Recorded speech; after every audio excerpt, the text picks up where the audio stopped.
নমস্কার বন্ধুরা, আবার চলে আসলাম আজকে একটি নতুন ব্লগ নিয়ে আপনাদের সবার সামনে। আমি প্রিয়া এসে গেলাম, আর এসে গেলাম আজকে বিকেল থেকে আপনাদের সামনে।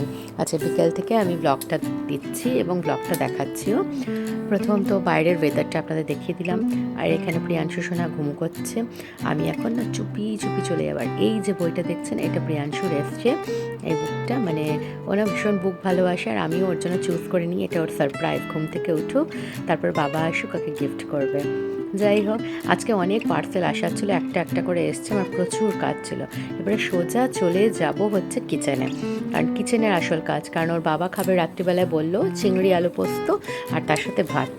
তো আমি এখানে কিছু জিনিস করে রেখেছিলাম, সেটা হচ্ছে তখন দুপুরে বাসন মাজছিলাম, তখন আলু কেটে সরি আলু কেটে দিয়েছিলাম।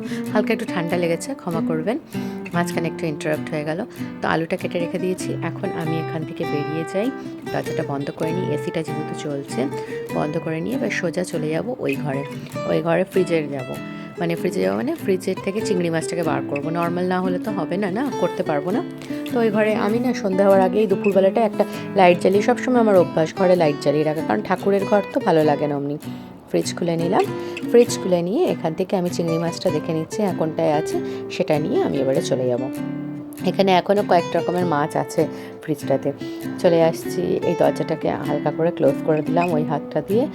এরপরে এই দরজাটা খুলে নিয়ে এখানে এসে রেখে দিই এবারে চিংড়ি মাছটা। আর আপনাদেরকে শেয়ারও করে দিতে চাইছি, দাঁড়ান, এটা একটু খুলতে টাইম লাগছে, একটু দাঁড়ান। এই যে খুলেছে, এই যে চিংড়ি মাছটা আছে, তো মাথা সমেত আছে। আমি মাথাটাকে রাখবো, পায়ের সাইডগুলো একটুখানি কেটে নিয়ে তারপরে নুন হলুদ মাখিয়ে নেব। একটু জল দিয়ে দিলাম আগে, আর কলটা বন্ধ করে দিচ্ছি। এখন নর্মাল রেখে দিচ্ছি, এটা জল দিয়ে কিছুক্ষণ থাক। আর ওইদিকে দেখি প্রিয়াংশুবাবু কী করছেন, ভয় লাগে যেন ওকে ছেড়ে আসি, তো ওইটা নিয়ে চিন্তা। দরজাটা ভেজিয়েছিলাম, দরজাটা আবার খুলে গেছে। এদিকে আবার দরজাটা ভেজিয়ে দিয়ে এসে গেলাম, এখানে পোস্ত আছে, পোস্তটা নিতে। এইগুলো প্রিয়াংশু জেগে থাকলে আমাকে ঠিক দিয়ে দেয়, আর এই আমার মনে হচ্ছে পোস্ত বাটার আওয়াজেই উনি উঠে যাবেন। যাই হোক, উঠুক, কারণ আস্তে আস্তে টাইমও হচ্ছে, আমি কাজগুলো এগোচ্ছি, উঠে যাক, কোনো অসুবিধা নেই। আমি এসিটাকে বন্ধ করে দিলাম এর মাঝখানে, কারণ ঘরে ঠান্ডাই হয়ে গেছে। পোস্তটা রেখে দিলাম, কেটে নিয়েছি পোস্তটা। কাঁচা লঙ্কা দিচ্ছি, কাঁচা লঙ্কা বেশি ঝাল নেই, কারণ পোস্ত এমনি মিষ্টি, চিংড়ি মাছ মিষ্টি, সেই অনুযায়ী আমি নিলাম, কাঁচা লঙ্কায় ঝাল নেই বলে। যাই হোক, 50 গ্রাম পোস্ত পুরো নিয়েছি। অনেকে জানতে চান কতটা, যে 50 গ্রাম পোস্ত নিয়েছি। এরপরে এটাকে ভালো করে বন্ধ করে নেবো। জেকে পোস্তটা আমরা প্রেফার করি, যদি জেকে পাচ্ছি না একান্ত, তখন আমরা টিএমপির পোস্ত ইউজ করি। কিছু করার নেই, দেখুন পোস্ত খাই তো একবার দুবার খাবো, তো পোস্তটা ভালো লাগে। দেখেছেন কীরকম উল্টে এদিকে এসে শুয়েছে। তো যাই হোক, আপনাদের দেখিয়ে দিলাম, আমি ওর আওয়াজ পেলাম বলে যে ও ঘুরে এসে উল্টে শুয়েছে। ওখানে দেখুন কারেন্টটা আছে, কারেন্ট থাকাকালীন আমি পোস্তটা পিষে নেব।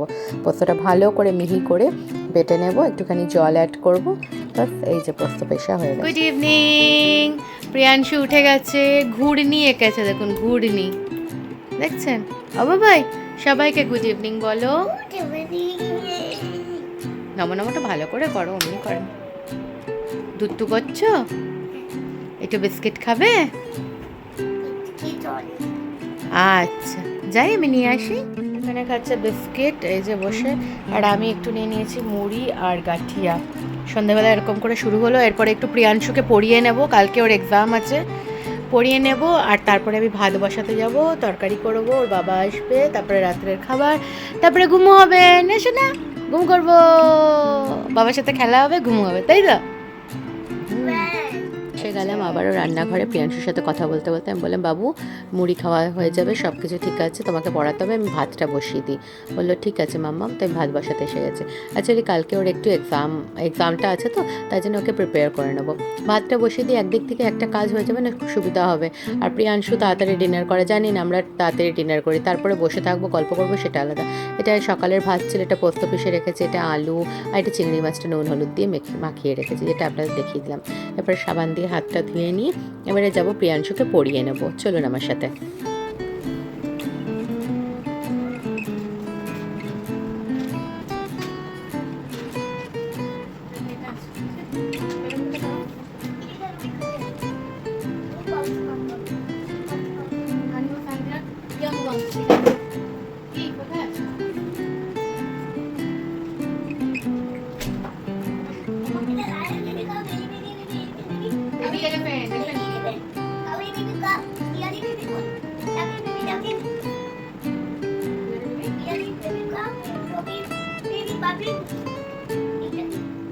পড়াবো কি আগেই ফটফট করে আমাকে সব বলে দিল, ওকে বইটা নিজেই নিয়ে নিজেই পড়ে নিল।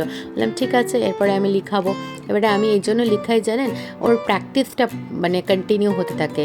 ওই যে কথাটা আছে না, practice makes a person perfect, continue লিখাতে থাকি যাতে হাতের লেখাটা ভালো হয়, লিখুক, যাতে স্কুলে খুব সুন্দরভাবে সবার সাথে কম্পিটিট করে লিখতে পারে। কারণ বাচ্চারা না বলে তো নেবে কিন্তু লিখতে চায় না। কারণ আমি একসময় যখন টিচার ছিলাম আমি এই জিনিসটা ভালো মতন বুঝতাম আর জানতাম যে বাচ্চারা লিখে নিতে অসুবিধা, বাচ্চারা মুখে বলে নেবে, খেলে নেবে, অ্যাক্টিভিটিস করে দেখিয়ে দেবে, কিন্তু তারা করতে অসুবিধা। সেই কারণে আমি প্রিয়াংশুকে কন্টিনিউ লিখাতে থাকি, যাতে যত লিখবে তত ওর হাতের ব্যথাটাও করবে না। নয়তো কী বলুন তো, বাচ্চারা বলবে হাত ব্যথা করছে আর লিখবো না। আর প্রিয়াংশুর মধ্যে আছে, আপনারা নিজেরা ব্লগেও দেখেছেন, শর্টস ভিডিওতেও দেখেন, ও পড়তে চায়, ও লিখতে চায়, ওটা করিয়ে এসেছি। যাই হোক, এখানে তো আমার ভাত প্রায় হয়ে গেছে, ভাতের গ্যাসটা বন্ধ করে দিলাম। আর এখানে আমি ফার্স্টে না তেলটা চিংড়ি মাছটা ভেজে নিলাম, নুন হলুদ মাখানো ছিল ওটা মানে ভেজে নিলাম। ভেজে নিয়ে তেলটা কিন্তু চেঞ্জ করবো না, চাইলে একটু তেল লাগলে তেল দেবো, তো আমার লাগবে না, অনেকটা তেলই আছে। এর মধ্যে আমি আলুগুলো দিয়ে দেবো। আর যখন এই রান্নাটা করি আপনাদের সবসময় বলেছি, এটার মধ্যে ফোড়ন দিই না, ফোড়নটার গন্ধটা কাটিয়ে নেবে চিংড়িটার, ওই জন্য ফোড়নটা গন্ধ কাটিয়ে নেবে বলে শুধু আলুটাকে দিয়ে ভালো করে ভেজে নিচ্ছি। একটু লাল লাল করে ভাজা হয়ে যাবে, এর মধ্যে টমেটো কেটে দেবো। আপনারা চাইলে না আরও বেশি কাঁচা লঙ্কা বাটতে পারেন ঝাল অনুযায়ী। আর আমি কাঁচা লঙ্কা ফাটিয়ে দেবো ওপর থেকে। আর একটু যদি ওর বাবার খেতে মানে খেতে বসে যদি ঝাল লাগে, মানে ঝালের জন্য দরকার লাগে, তাহলে লঙ্কাটা টিপে নেবে। আর আমি প্রত্যেকটা রান্নায় অল্প ঝাল দিই, দেখেন কাঁচা লঙ্কা ফাটিয়ে দিই বা গোটা কাঁচা লঙ্কা দিই, গোলমরিচের ঝালটা দিই, আর নয়তো কাশ্মীরি মির্চটা কালারের জন্য দিই। আমার দ্বারা হয় না, তার কারণ হচ্ছে প্রেগন্যান্সি থেকে আমি ঝালটা খাচ্ছি না, মানে খেতাম না, তো এখন আমি খুব ঝাল খেতে পারি না। আর প্রিয়াংশুর জন্য তো আমাদের অভ্যেসই হয়ে গেছে, তো এটা ভালো অভ্যেস একদিকে। তো যাই হোক, আমি আবারও এসে গেলাম এখানে প্রিয়াংশুকে পড়াগুলো দেখতে, যে কীরকম লিখছে। একটুখানি হ্যান্ডরাইটিং এদিক ওদিক হতেই পারে না, ওটাকে মুছিয়ে টুছিয়ে দেখিয়ে দিচ্ছি কেমন করে লিখতে হবে, আপনারাও দেখুন। ওকে বলে বলে দেখো,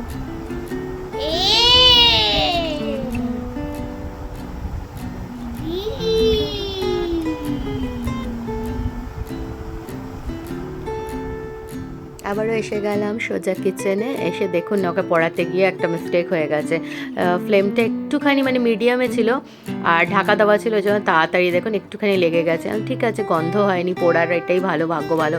যাই হোক, পোস্তটা দিয়ে দিলাম, একটুখানি দেখলাম আলুগুলো প্রায় সিদ্ধ হয়ে গেছে, পোস্তর বাটি ধুয়ে জল দিয়েছি, এটা ঝোলা পোস্ত হবে তো, আর চিংড়ি মাছের গন্ধটা মানে ঢুকবে, তাই জন্য মাছটা দিয়ে অনেকক্ষণ দিতে হবে, তাই জন্য আরও জল লাগবে। পোস্তর বাটিটা ধুয়ে দিয়ে দিলাম। বাবা, পোস্ত একটু ফেলা যাবে না, আমাদের ঘরে যাই হোক পোস্তটা ফেলা যাবে না যখনই হোক। এবারে যে চিংড়ি মাছটা আছে ওই তেল সময় দিয়ে দেবো, ওটা চিংড়ি মাছের ঘিটা বেরিয়েছে, ওটার সময় দিয়ে দেবো, ওটাই তো টেস্ট। এবারে যত ফুটবে তত স্বাদ, কন্টিনিউ ফুটালে কন্টিনিউ, মানে সত্যি বলছি যতটা ফুটাবেন ততটা স্বাদ। অল্প একটু চিনি দিয়ে দিলাম আর নুন স্বাদ মতো দিয়ে দিয়েছি, ঢাকা দিয়ে দিলাম। ঢাকা দিয়ে এদিকে এসে যত বাসন আছে সে বাসনগুলো ধুয়ে নিচ্ছি। এবারে বাসন কিসের, এই যে টুকটাক বেরিয়ে যাচ্ছে, মুড়ি খেয়েছি, ও বিস্কিট খেলো, চিংড়ি মাছটা যে মানে ম্যারিনেট করে রেখেছিলাম, তারপরে ছোটো ছোটো বাসনগুলো যেগুলো বেরিয়েছে, পোস্তটা বেটেছি, ওইগুলো সব ধুয়ে নিচ্ছি। কারণ রাত হয়ে যাবে, প্রিয়াংশু ওয়েট করে, ওর বাবা আসবে, ও খেলতে বসবে, বাবার সাথে খেলবে। সারাদিন তো ছেলেটা নিজে খেলে, আমি আমার নিজের কাজ নিয়ে থাকি, অত টাইম দিতে পারি না, তাই জন্য আমি সব কাজ গুছিয়ে নিচ্ছি ওর বাবার সাথে, যাতে ও একটু খেলতে পারে, বাবা ওই টাইমটা দিতে পারে, সেই হচ্ছে ব্যাপার। যাই হোক, আমি একটা করে নিচ্ছি। আবার ওদিকে চিংড়ি মাছটা ফুটে যাচ্ছে, ভালো করে সিদ্ধ হয়ে যাক। আর এর মাঝখানে প্রিয়াংশু এসে আমাকে বলে গেল, মামাম গন্ধ পাচ্ছি, ভালো গন্ধ পাচ্ছি, চিংড়ি মাছের গন্ধ পাচ্ছি, পোস্তর গন্ধ পাচ্ছি, মানে ওর খিদা পেয়ে গেছে, আসলে এটাই হচ্ছে ব্যাপার। আর সত্যি বলছি, আমরা হাজব্যান্ড ওয়াইফটা খাদ্যরসিক মানুষ, বেশ সুন্দর ফুডি, মানে আমরা কিছুতে লাগি না লাগে, আপনারা আমাদের ব্লগ দেখলেই বুঝবেন, জামা কাপড় যেমনই পরি, গয়নাগাটি যেমনই পরি, খাবারটা আমাদের একটু ভালো দরকার লাগে। প্রিয়াংশুর কাছে গেছিলাম, তারপরে এসে আবারও এখানটা একটুখানি নাড়িয়ে নিচ্ছি, ঢাকনাটা খুলে, আলুগুলো সিদ্ধ হয়ে গেছে, ঝোলটা আরেকটু টানাবো, আরেকটু হবে।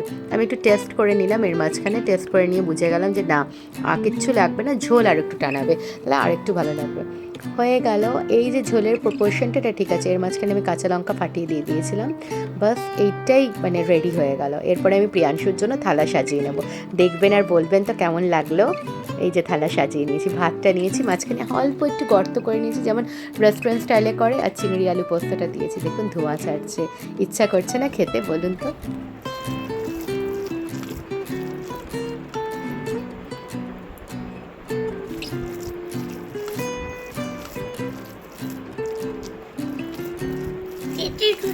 আমি খেয়ে দেবো না।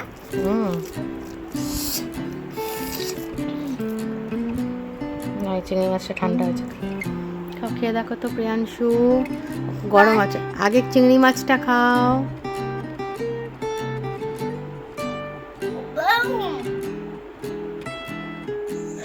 কাজলু, ওর বাবা ফোন করলো, বাবা এসেছে, আমি যাচ্ছি ওর বাবাকে নিয়ে আসি। আর পেছনে কুকুরগুলো চেঁচাচ্ছে, শুনছেন? চল যাই নিয়ে আসি। ডিম এনেছো? এসে গেল প্রিয়াংশুর বাবা। আমি দেখছি কি হলো, এখনো আসলো না কেন? অ্যাকচুয়ালি নিচের গেটটা বন্ধ করে আসতে হয় তো, তাই জন্য সময় লাগছে। আসছে প্রিয়াংশুর বাবা। শোনা আসো।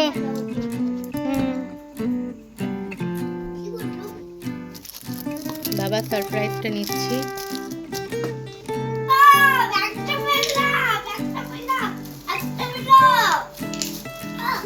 আস্তে আস্তে লাগবে, হ্যাঁ। বাবা খুলে দেখো, খুলে দেখো।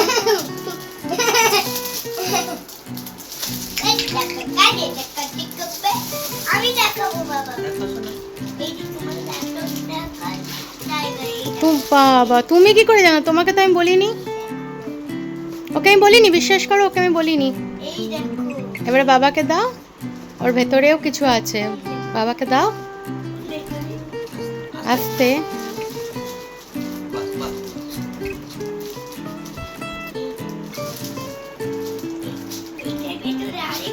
না আর একটা নেই, ওটা কেবল নেওয়ার জন্য ল্যাপটপের।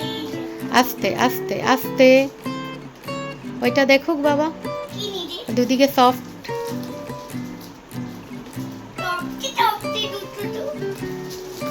কেমন হয়েছে? ভালো ভালো ভালো ভালো, খুব ভালো, খুব ভালো। বাবাকে বললাম সবাইকে দেখাও। চোখ বন্ধ, চোখ বন্ধ করো প্রিয়াংশু, প্রিয়াংশুর সারপ্রাইজ। দেখো দেখো দেখো। হাজব্যান্ডকে খেতে দিয়ে দিয়েছি চিংড়ি আলু পোস্ত আর ভাত। খাও, কেমন হয়েছে দেখো।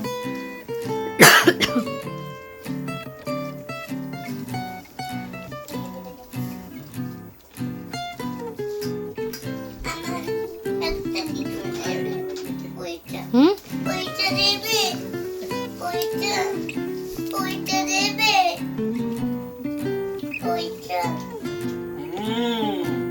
ভালো আছে? ভালো। হ্যাঁ দেবো। চ্যানেলটিকে সাবস্ক্রাইব করে লাইক শেয়ার কমেন্ট অবশ্যই করবেন প্লিজ, পাশে থাকবেন। টাটা।